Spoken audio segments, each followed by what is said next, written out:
Alors, le début de la parasha de Berlotra commence ainsi. Daber Hashem et Moshe les morts. Hashem parle à Moshe en ces termes. Daber el Aaron, parle à Aaron. Donc Dieu, il donne une mitzvah qui incombera à Aaron. Ve'amarta elav, et tu lui diras. Donc Aaron qui était le grand pontife, qui était le Kohen Gadol. Be'avotra et anerot emul pene amenora yirushvat anerot. Lorsque tu vas allumer les lumières du candélabre de la menorah, il faut que les shivat anerot, les 7 flammes, brillent. Et il est écrit Vayasken Aaron. Aaron, il a fait ainsi. Kacher siva, je ne m'entends pas le mot penyam noël anerota. Kacher siva Moshe, comme Hachem a ordonné à Moshe. Donc on dit quoi? On dit que Aaron, il a fait exactement comme Moshe lui a ordonné. Et Rashi, il explique, au nom du Sifré, qui est un midrash, ça veut dire quoi? Vayasken Aaron, Aaron, il a fait ainsi. La Gil Shivcho Shel Aaron, on vient nous raconter le Sheva, l'éloge de Aaron, chez l'Oshina, qui n'a pas changé. Il a fait dans l'exactitude de l'ordre que Moshe lui a donné.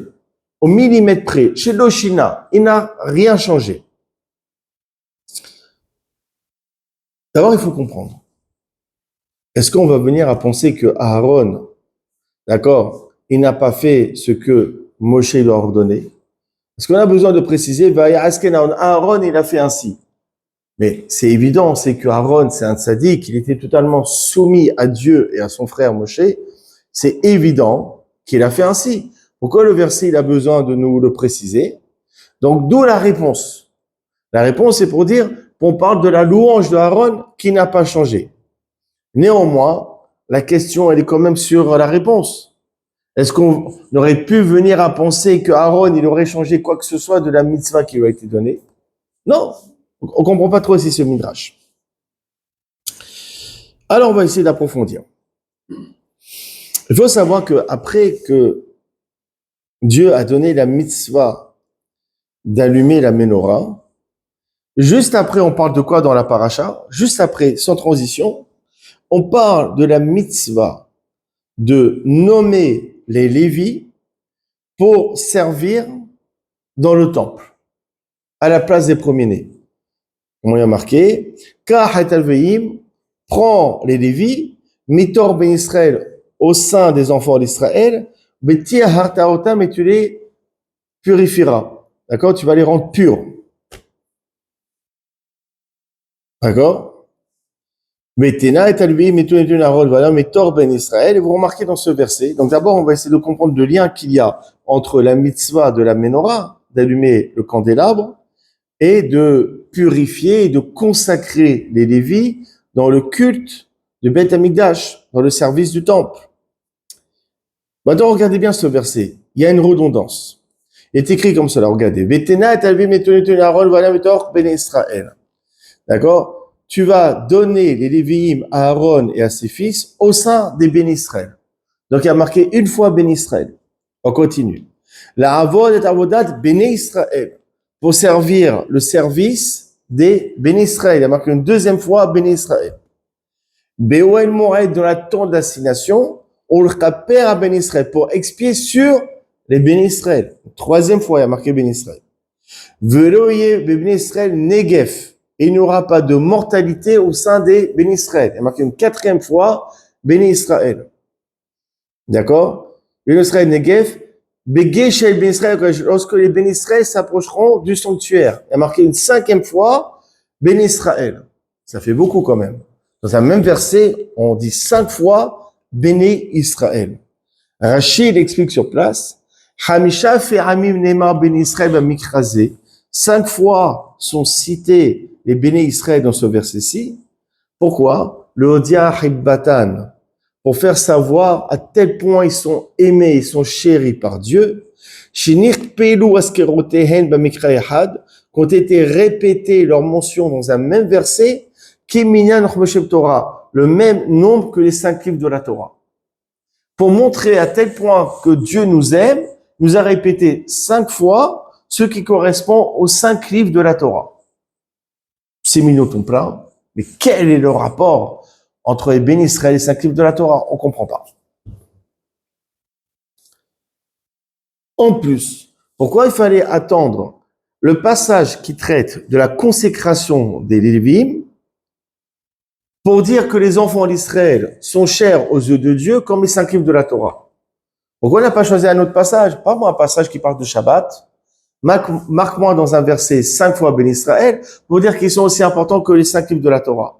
Ou un passage dans Kashrut, ou un passage dans, je sais pas, il y a 613 mitzvot dans la Torah. Nous, on a choisi le passage qui traite des Lévi'im pour marquer 5 fois béni Israël pour dire qu'ils sont aussi importants que les 5 livres de la Torah. Pourquoi on a choisi ce passage-ci? Alors, vous avez une explication dans le Kedushat Levi. Très belle explication de Kedushat Levi. Je vous lis dans les mots. Vous savez, quand une personne est élue, ça provoque quoi? Automatiquement, de la jalousie. Automatiquement. Quand on dit qu'on est le peuple élu, c'est la source de l'antisémitisme. C'est-à-dire quoi, ils sont élus? C'est-à-dire que nous, on est moins bien qu'eux. D'accord? Le terme peuple élu, c'est le fardeau que l'on porte sur nous tout au long de notre histoire. D'accord? Le fait d'être élu, d'être l'élu, d'accord? Ça crée forcément de la discorde, de la division, de la jalousie. Peuple choisi, c'est pareil aussi. Pourquoi eux et pas nous? Qui Adam aboher d'avoir madevar? Parce qu'une personne, elle est choisie dans n'importe quel domaine. Même à l'époque de l'école primaire, il est choisi délégué. Et pourquoi lui, madame, et pas moi? Ouais, quand dans le sport, en club, lui, il est nommé capitaine. Coach, pourquoi lui et pas moi? Je suis le meilleur marqueur de l'équipe. Pourquoi lui et pas moi? Oui ou non? D'accord? Dans chaque domaine, dès qu'il y a un qui est choisi, c'est-à-dire que cette personne, elle est plus aimée que les autres. Ça provoque de la haine. Puisqu'on a choisi lui. Et là-dessus, c'est ce qui se passe. Dieu, il a choisi les Lévis pour servir dans le temple. Alors, chez Thomas Hazve Shalom, peut-être que tu vas dire Hazve Shalom, tu vas dire quoi? Puisque Dieu, il a choisi les Lévis, c'est-à-dire que Dieu, il aime les Lévis, mais il n'aime pas les autres Juifs. Il n'aime pas les autres bénis Israël. Peut-être que les autres bénis Israël, ils sont pas aimés par Dieu. C'est pour ça que immédiatement Dieu il a réagi dans sa sainte Torah, il a pris les devants. Mais la zerkata, pour ça que dans ce passage-ci, Dieu il a écrit Israël Hamisha fait Amim Papa Sagzé. C'est pour ça que dans ce verset où on parle qu'on a élu les Lévi'im, dans ce même verset, on répète 5 fois Béné Israël, le Odia Hibata chez Israël pour dire qu'ils sont aimés autant que les Lévites. Pour ne pas faire de jalousie. Dieu dit, c'est pas parce que j'ai choisi les Lévites que vous, les autres Juifs, je vous aime pas. Non, vous êtes aussi chers à mes yeux que les Lévi'im. Donc c'est extraordinaire, enfin, la pédagogie qu'il y a. On voit aussi avec les enfants. Quand on donne un cadeau à un enfant, tout de suite, il faut prévoir quelque chose. Il faut réagir à la jalousie qu'on va provoquer. Il faut prévoir un autre cadeau pour les autres. Ou expliquer pourquoi lui, il a une récompense et pas les autres. Parce que c'est pas qu'on l'aime plus que les autres. C'est que là, il a une bonne note, parce qu'il a tenu sa parole. Ouais. Tout de suite, il faut préparer la réponse à la jalousie que l'on va attiser. Et c'est exactement ça. Le passage où on parle que les Lévites, ils vont être élus, tout de suite, Dieu dit, oh là là, les autres Juifs vont être jaloux. Alors, je marque 5 fois béni Israël dans ce verset pour dire qu'ils sont chers à mes yeux comme les 5 livres de la Torah. Ils sont pas moins bien aimés que les Lévites. Une explication extraordinaire de Kedushat Levi. Très belle explication.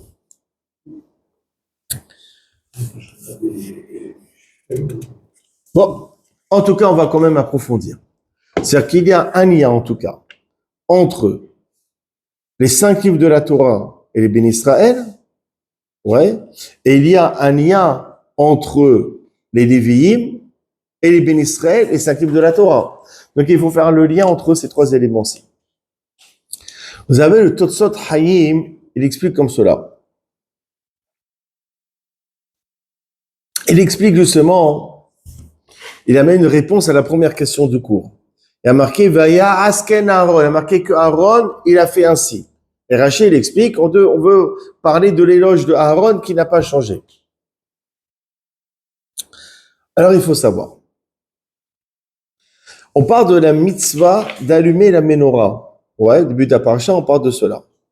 Il y a combien de branches dans la menorah? Il y en a 7. Il faut savoir que les 7 branches de la menorah font référence aux 7 bergers du peuple juif. Abraham, Yitzhak, Yaakov, Moshe, Aaron, Yosef, David, Shivarush Pizin, les 7 invités de Sukkot. Donc c'est-à-dire que la première branche, elle fait allusion à qui? Abraham. La deuxième, Yitzhak. La troisième, Yaakov. La quatrième, celle du milieu, Moshe. Cinquième, Aaron. Sixième, Yosef. Septième, David.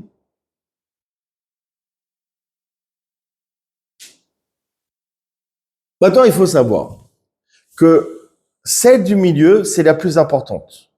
Pourquoi? Parce qu'il y avait une mitzvah que les lumières de la menorah penchent vers celle du milieu.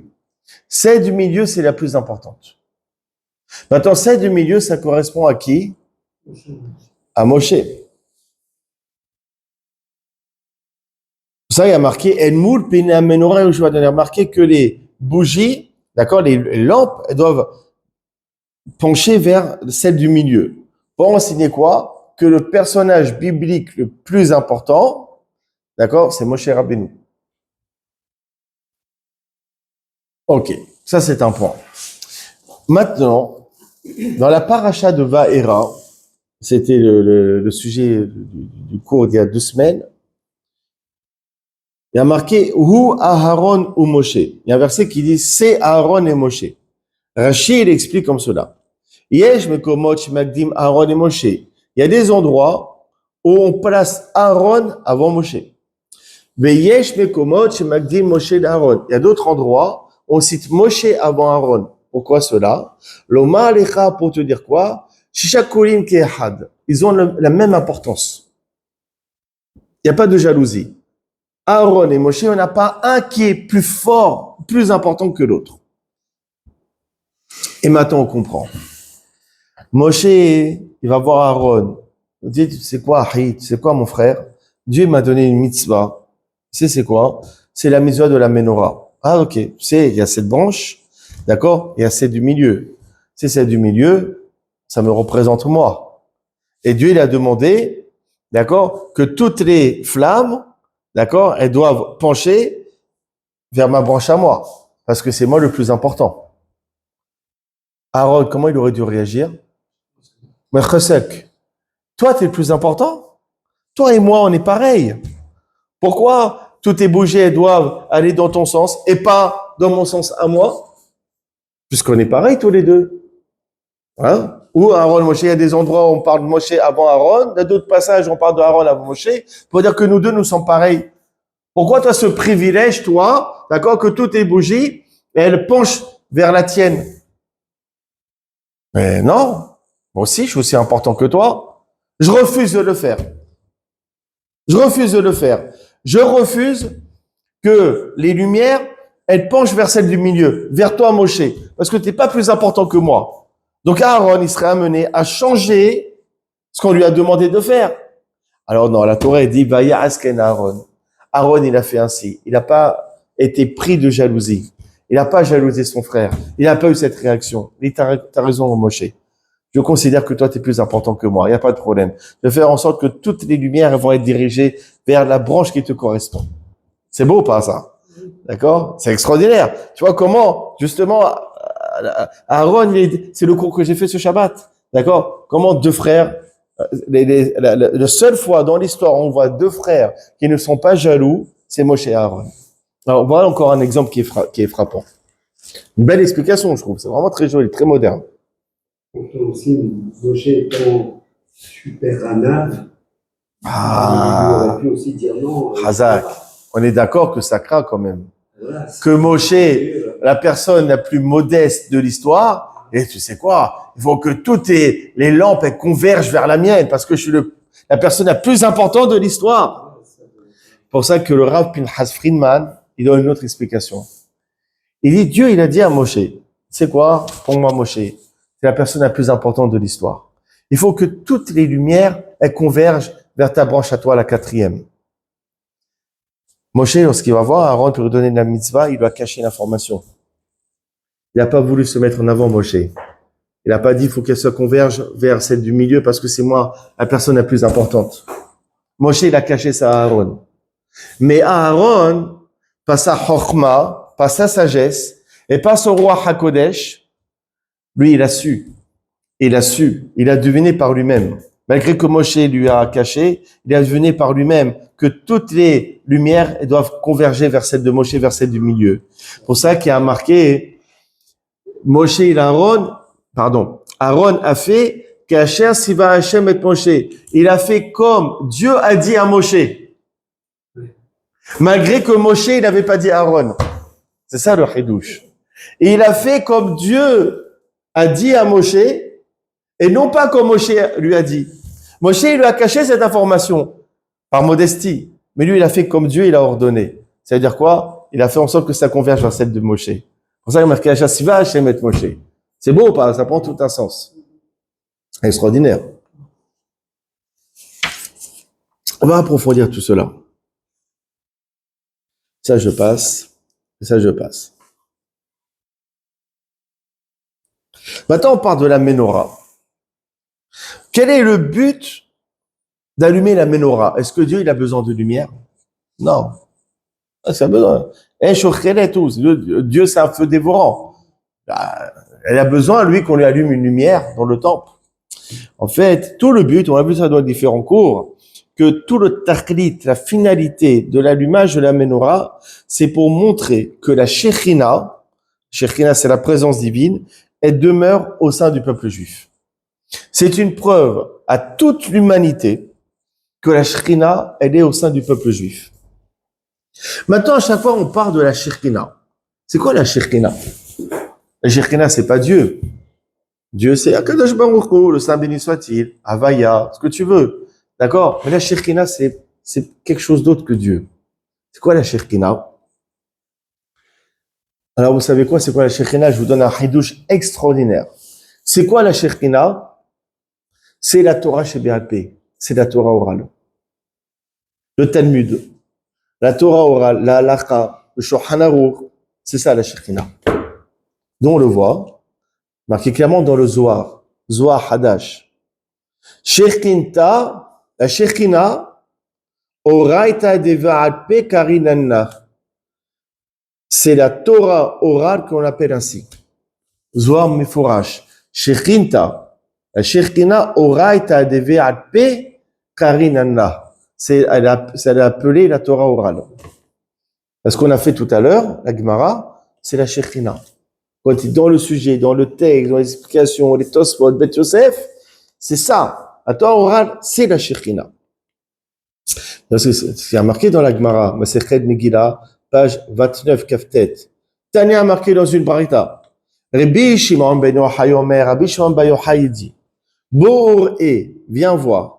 Kama Havin Israël, combien le peuple d'Israël est cher à Kadosh Baruch Hu. Chez Berkol, Makom, chez Galou, chez Shekhinah Amahem. Dans tous les endroits où les Juifs ont été exilés, la Shekhinah était avec eux. Galou les Mitzraïm, Shekhinah Amahem. C'était le cas en Égypte. Galou les Shekhinah Amahem. C'était le cas dans le grand exil babylonien. Ve'av Keshen Atini Gael Shekhinah Amahem. Même lorsque plus tard on sera délivré, Dieu, la Shekhina est avec eux. Chez Nehemar, dont on voit cela, comme est écrit, Veshav Hashem lokecha et shuvotecha. Veshav Hashem retournera et shuvotecha, ton captif. Ça veut rien dire. Normalement, il aurait dû dire Veshiv, il fera retourner. Bien sûr qu'il aurait dû dire Veshiv Hashem lokecha et shuvotecha. Hachem, il va faire revenir ton captif. Il n'a pas marqué Veshiv, il fera revenir. Il n'a pas marqué. Il a marqué Veshav, il retournera. Pas il fera revenir, il retournera. C'est-à-dire que lui-même, il est dans l'exil avec nous. Et donc, lorsqu'il y aura une délivrance, il sera délivré avec nous. Mais la très belle Gemara, vous pouvez voir sur place, traité Megillah, page 29. Maintenant, par rapport à ce qu'a dit le Zohar, on comprend. C'est quoi la Shekhinah? Shekhinah, c'est la Torah orale. C'est-à-dire que dans toute notre histoire très agitée, toujours la Torah orale nous a accompagnés. Dans tous les exils que nous avons connus, d'accord? Babylone, Mède, Grec, Romaine, en Espagne, en Europe de l'Est, ce que tu veux, toujours le juif, là où il était en exil, il était toujours avec sa Gemara dans la main. Jamais le peuple juif n'a abandonné l'étude de la Torah orale. Et ça, c'est le fort de notre peuple. C'est ça, la Shekhinah nous a jamais quittés, c'est-à-dire que jamais la Torah orale nous a quittés. D'ailleurs, très belle explication du Megalé Amoukot. Megalé Amoukot, il dit comme cela. Oui, Israël, Kachou, Mitzraïm, lorsque les béné Israël étaient en Égypte, on n'a pas encore reçu la Torah, ouais. Malgré cela, Ayu otiot ta Torah gamkem bagotam. Les lettres de la Torah étaient en exil en Égypte. Zéousod, c'est le secret du passou qui dit Beoseti et Sivotai. Je vais délivrer, je vais faire sortir et Sivotai. Sivotai, c'est mes armées. Mais le mot Sivotai, il faut pas dire Sivotai, mes armées. Il faut décomposer. Tseva, hot. Tseva, c'est une armée. Hot de lettres. D'accord? Behot seti, c'est quoi? Tseva hot. Ça veut dire quoi? Je ferai sortir les lettres de la Torah d'Égypte avec vous. C'est-à-dire que même les lettres de la Torah, elles étaient en exil. Ça veut dire quoi? Est-ce que ce qu'un Midrash, il nous dit que les béné Israël, avant même le don de la Torah, il y avait néanmoins une transmission orale en Égypte. Comme on avait dit, lorsque Moshe, il était vice-roi, il a demandé à Pharaon qu'il y ait un jour de repos. C'était le jour du Shabbat. Et ils faisaient quoi le jour du Shabbat? Ils avaient des mégilotes, ils avaient des parchemins, et ils étudiaient ces parchemins-là. Ça veut dire quoi? Qu'il y avait une Torah orale durant l'exil en Égypte. Comme il y a marqué aussi dans le Zohar, il y a marqué Vaya'avidu Misraïm ben Israël Bahomer. Il y a marqué que les Égyptiens, ils ont asservi les ben Israël Behomer. Behomer, c'est quoi avec le mortier? Homer. Mais Homer, pour ceux qui étudient la Gemara, ça fait penser à quoi, Homer? Kalva Homer. Un raisonnement à plus forte raison, dans le Talmud, c'est un Kalva Homer. Ça veut dire quoi? Quand le passage qui dit Behomer, c'est pas Behomer le mortier. Le Kalva Homer, qui est un outil d'étude talmudique, était aussi prisonnier en Égypte. Le Kalva Homer. Ovid Venim, c'est quoi Ovid Venim? C'est les pierres. Mais c'est quoi les pierres? C'est l'Iboun Ilcheta. Les Venim, ça fait penser au mot l'Iboun, blanchir. C'est quoi? Blanchir la halakha. L'étude de la halakha était aussi en exil en Égypte. Befarer, c'est quoi Befarer? Qu'avec dureté. Comment on dit une objection dans le Talmud, dans la Gemara? Une picha. C'est-à-dire que toute objection du débat talmudique, il était aussi bloqué en Égypte. Et c'est ça, quand on dit que la Shekhinah, elle était avec le peuple juif, même dans l'exil égyptien, c'est que même dans cet exil égyptien, il y avait une étude de la Torah orale, il y avait une étude talmudique. Et quand on dit la Shekhinah nous a jamais quittés, c'est qu'on a toujours été, nous, attachés à cette étude du Talmud. Très belle explication. Et on comprend Mida Kenegel Mida. C'est quoi Mida Kenegel Mida? C'est mesure pour mesure. Toujours on est récompensé par rapport à l'acte que nous avons fait. C'est-à-dire que la récompense, elle ressemble à l'action récompensée. Quelqu'un qui étudie la Torah orale, Donc, il est en train de s'occuper de quoi? De la Shekhina. Il a quoi comme récompense? Eh bien, c'est que la Shekhina se dévoile à cette personne-ci.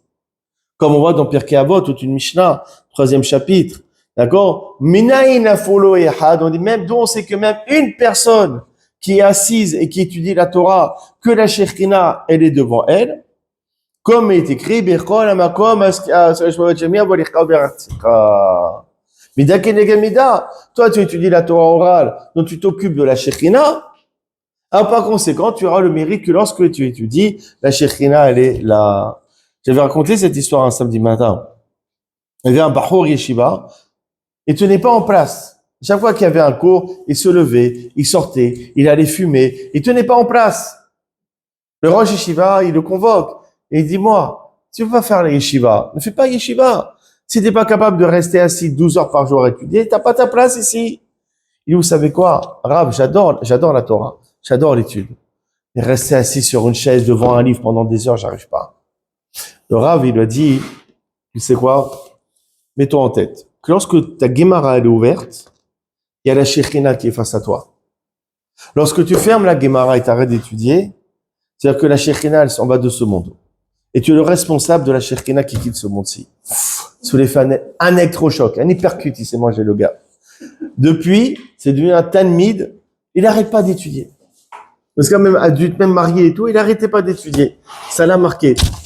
Effectivement, quand on prend conscience que lorsqu'on étudie, il y a la Shekhina là. Ce soir, il y a la Shekhina parmi nous. Et c'est quelque chose qui est extraordinaire. Maintenant, je vais terminer sur une conclusion. À la fin du cours, je vais faire une conclusion là-dessus. Pas maintenant. En tout cas, c'est ce que nos maîtres ils disent. Nos maîtres ils disent quoi? Que l'allumage de la menorah, on dit que c'est un témoignage que la Shekhina demeure au sein du peuple d'Israël. Pourquoi? Parce que, comme on a vu plusieurs fois, la lumière de la menorah, ça représente la lumière de la Torah. D'accord? Donc, la finalité de ce culte d'allumer la menorah, c'est pour amener la lumière de la Torah orale dans ce monde. Et donc, par conséquent, s'il y a la lumière de la Torah orale dans ce monde, eh ben forcément, il y a la Shekhina, puisque la Torah orale, c'est la Shekhina. Donc maintenant, tu comprends, tout prend un sens. On va pas trop se répéter, mais on va voir quelque chose. Et j'attends de vous que vous allez me poser une question. On avait dit que dans la Torah, normalement, il y a combien de lettres? On a vu 1 milliard de fois. On va pas se répéter. Il y a 600 000 lettres. D'accord? Et il y a combien de racines d'âmes? Il y a combien d'âmes principales dans le peuple juif? Il y en a 600 000. Et on a dit que chacun, il était relié, chaque juif, chaque neshama, et il est relié à une aide de la Torah. On a vu ça plusieurs fois. Vous n'avez pas posé une question? Il n'y a pas quelque chose qui ne va pas là-dedans? Quand on dit qu'il y a 600 000, c'est 600 000 qui?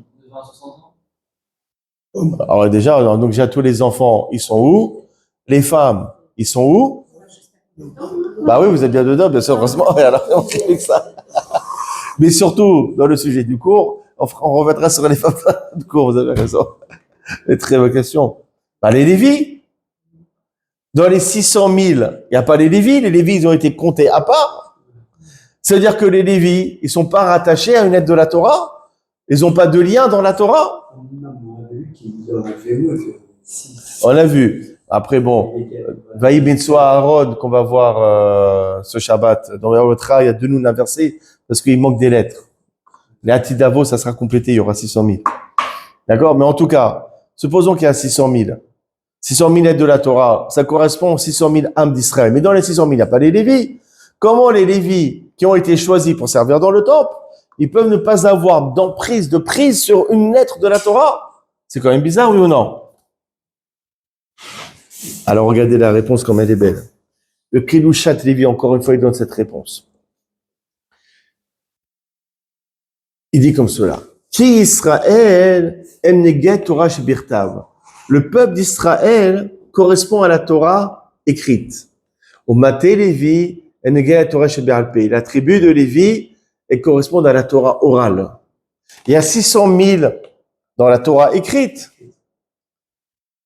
Chaque Israël, il est relié à la Torah écrite. Mais la tribu de Lévi, elle est reliée à la Torah orale. C'est pour ça qu'ils sont pas dans le compte des 600 000. C'est extraordinaire. C'est pour ça qu'il y a marqué, au sujet des Lévi, il y a marqué Alpi Hashem Pakad. Sur la bouche de Dieu, il a été compté. C'est quoi Alpi Hashem? La bouche. C'est quoi? Sur l'enseignement oral de Dieu, Pakad, ils ont été affectés.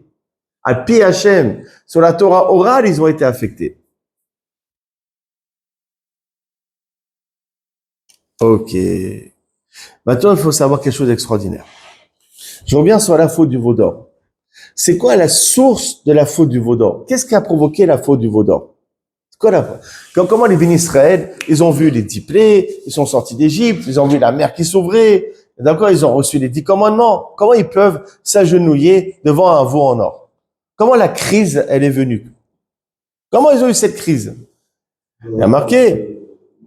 Exactement. Vayaram ki Moshe la redet minahar. Le peuple, il a vu que Moshe, il tardait. Moshe, il était monté au ciel pour récupérer l'étape de la loi, et puis il tardait à venir. Parce que Moshe, il a dit quoi? Il a dit, je reviens dans 40 jours. Je reviens dans 40 jours. D'accord? Eux, ils ont compté 40 jours, donc Moshe, il n'est pas descendu. Ils ont dit, ah, Moshe, il est mort, il faut qu'on se fasse un nouveau Dieu, etc. La crise, elle est venue. Mais ils ont mal compris ce que Moshe a dit. Il a dit 40 jours pleins, la nuit et le jour. Or, le jour où il est monté, il n'y a pas la nuit précédente. D'accord? Donc, le premier jour, il fallait pas le compter dans les 40 jours. Donc, ça veut dire quoi? Que la source de la faute du veau d'or, c'est une mauvaise interprétation de ce que Moshe a dit. Or, Moshe, il représentait quoi à l'époque? Il représentait Hakamim, il représentait les maîtres de la Torah orale. L'enseignement oral était distillé, prodigué par Moshe. Donc ça veut dire quoi? Que la source de la faute du veau d'or, c'est un manque de confiance en Moshe qui représentait la Torah orale. Quand on analyse.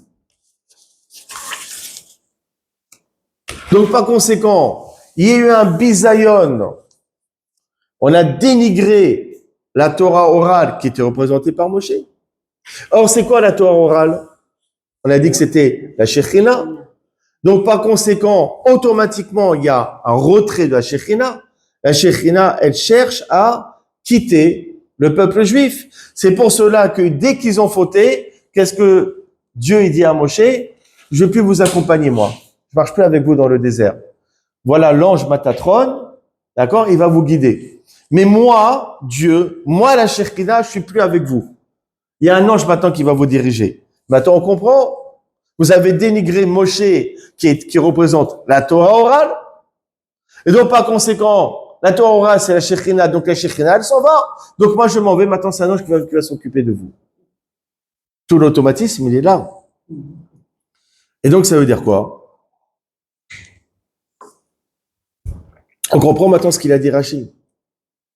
Le Mishkan, comment on appelle le tabernacle, où il y a la menorah, on l'appelle le tabernacle du témoignage. Aïdout Israël, ce tabernacle, c'est un témoignage que Dieu a pardonné la faute du veau d'or.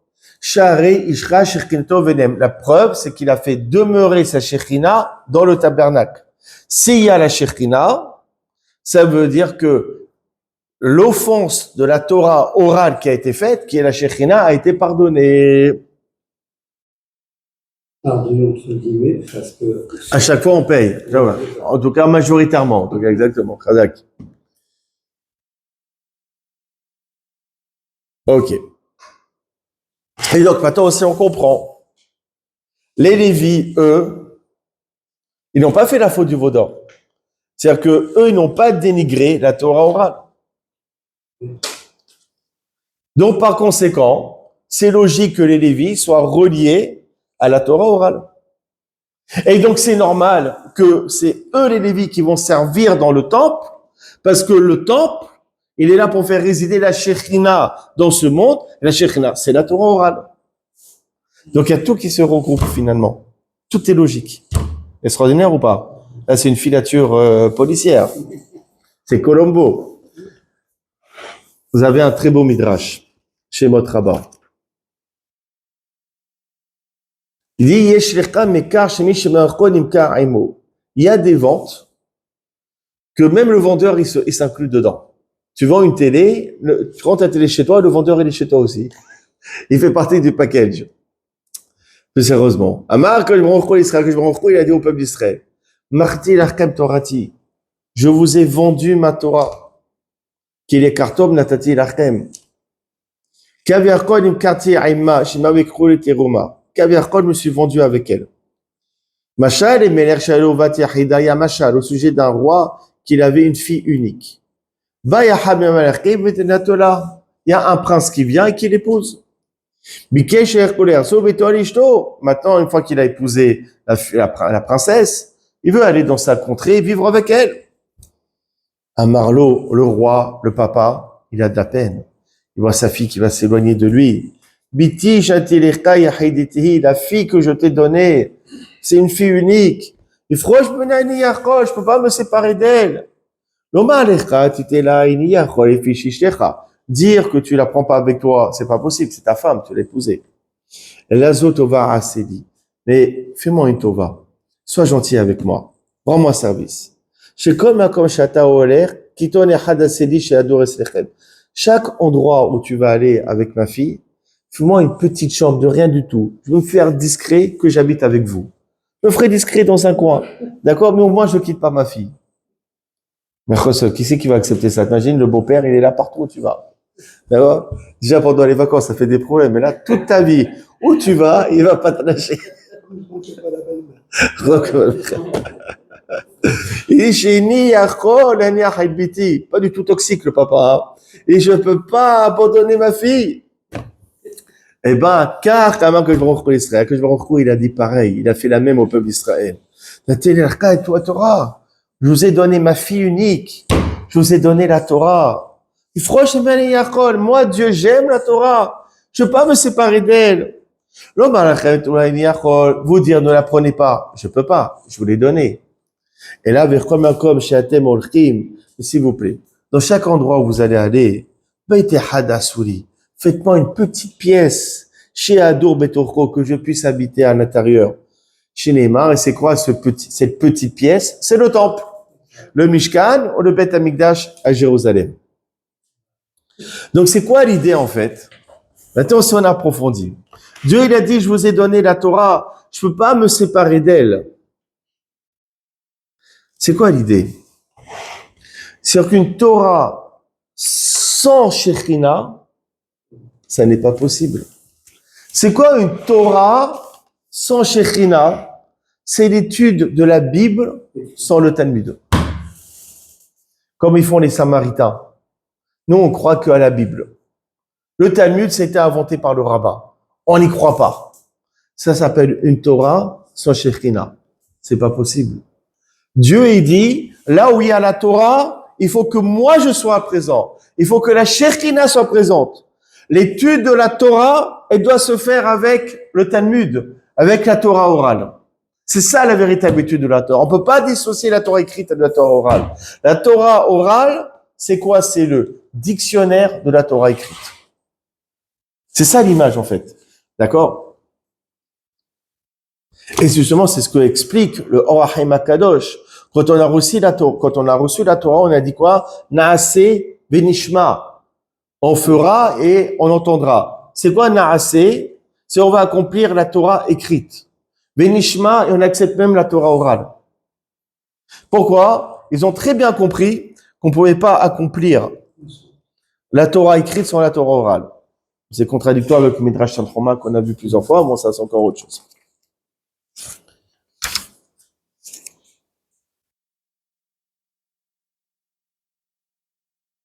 Et donc maintenant, on refait tout le système comme j'ai dit tout à l'heure.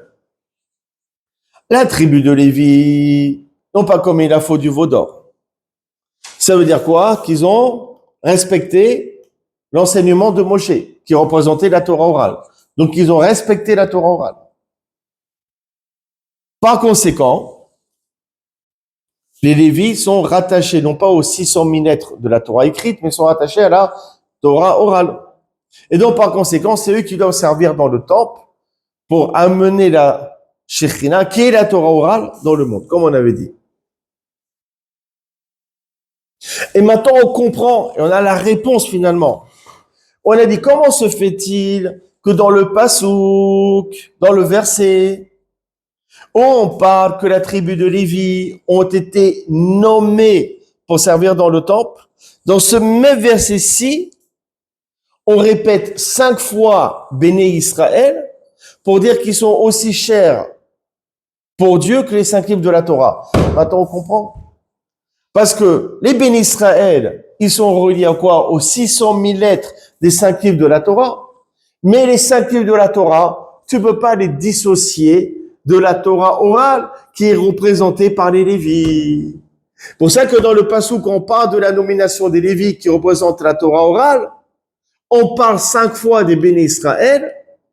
Autrement dit, pour nous enseigner quoi? Que la Torah orale représentée par les Lévis, elle doit forcément, constamment accompagner, d'accord, les Béné Israël, qui sont répétés 5 fois parce que eux, ils représentent les 5 livres de la Torah écrite. Tu sais comment? Fait tout le rapprochement. Et je vais terminer juste sur une réflexion. On a dit quoi? Comment on amène la Shekhina? C'est par l'étude de la Torah orale. On dit le Masechet Brachot, page 5 d'Afehe, depuis le jour où le temple a été détruit, Eno le Hakosh Baruch Hu, et la Abahamot shel Halakha. Depuis que le temple a été détruit, Dieu il n'a que les 4 coudées de l'étude de la Halakha. Tu comprends? À l'époque où il y avait le temple, c'est pour faire résider la Shekhina. Maintenant, quand tu étudies, toi, la Halakha, la Torah orale, tu fais demeurer justement, quoi? La Shekhina.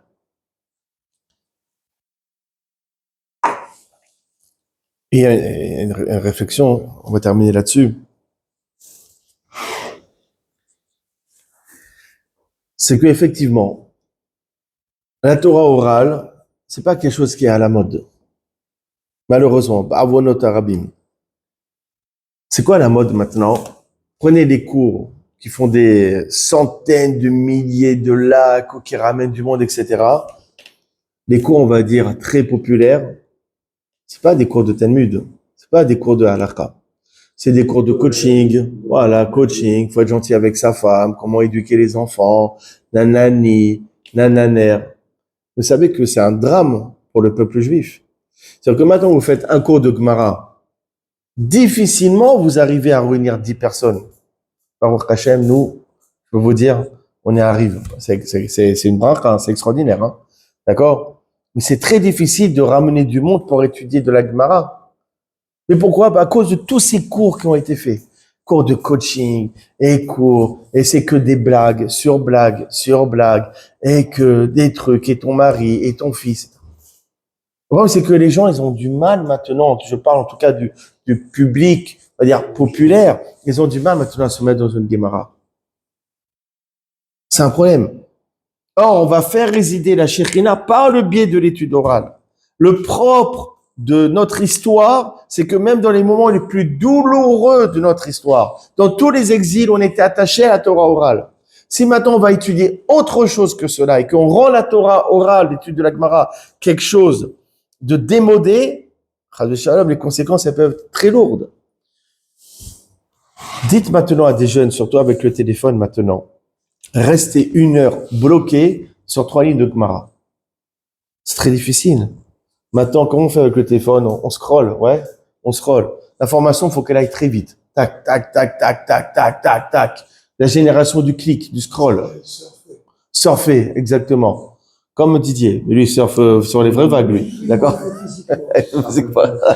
Non, mais c'est-à-dire maintenant, dites à un jeune qui est habitué à scroller, à ingurgiter des milliers d'informations en quelques secondes, reste bloqué 1 heure sur un Tosfot comme on a fait tout à l'heure, mais c'est très difficile. C'est-à-dire que maintenant, pour réunir, et moi, j'y arrive pas. Moi, j'y arrive pas. Donner des cours pour les jeunes, je sais que j'y arrive pas. C'est pour ça que j'ai délégué quelqu'un pour le faire. Parce que je suis conscient que je ne suis pas capable.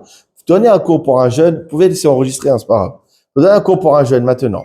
Il faut qu'il y ait des pizzas, ou des hamburgers, ou des sushis. Voilà. Il faut qu'il y ait des filles mignonnes, d'accord, des jeunes, etc., d'accord, pour qu'il y ait un after après, etc., d'accord. Il faut que le cours il soit donné par un rabbin beau gosse, sympathique, d'accord, ok. Et il faut que le cours il soit pas trop compliqué, pas trop long. Il faut que ça parle de deux choses, soit du sexe, soit du Mashiach. Les autres sujets, on n'en parle plus. C'est une catastrophe. C'est une catastrophe. Nous, quand on a commencé à étudier la Gemara, je me rappelle à Julien, on n'allait pas intérêt parce qu'on recevait une paye à la fin, juillet-août, avec Gaston Seada, Zerzel Kevracha, il nous donne une belle enveloppe après. On n'allait pas intérêt, mais c'est pas grave. On allait, je vous jure, on était là. Ça, il n'y avait pas la clim. En plein été, les canicules à Paris. D'accord, le soleil qui nous frappe sur le crâne, on a une migraine comme as. D'accord, on a un rabbin, il parle moitié français, moitié arabe. On faisait Baba Kama.